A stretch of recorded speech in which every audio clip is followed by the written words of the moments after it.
पाहताय प्रहार टीव्ही, सत्यमेव व्रतम। मुख्य निवडणूक आयुक्त ज्ञानेश कुमार यांना पदावरून दूर करण्याची मागणी करणाऱ्या प्रस्तावाच्या नोटीसीवर लोकसभेतील 130, राज्यसभेतील 63 अशा 193 खासदारांनी स्वाक्षऱ्या केल्या असल्याची माहिती सूत्रांनी दिली आहे।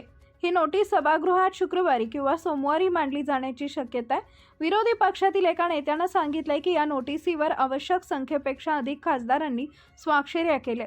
हे सर्व खासदार आपल्या मागणीवर ठाम आहेत। मुख्य निवडणूक आयुक्तांना हटवण्याची नोटीस देण्यास लोकसभेतून किमान 100 तर राज्यसभेतून किमान 50 खासदारांनी नोटीशीवर स्वाक्षरी करणं आवश्यक असतं।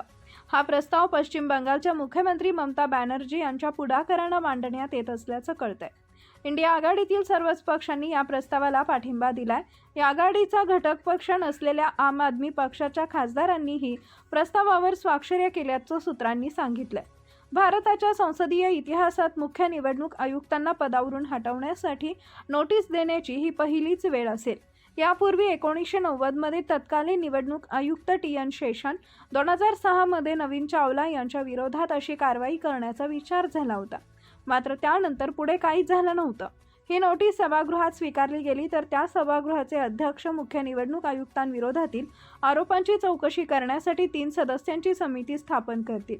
ही प्रक्रिया सर्वोच्च न्यायालय किंवा उच्च न्यायालयाच्या न्यायाधीशांवरील महाभियोगासारखीच असते।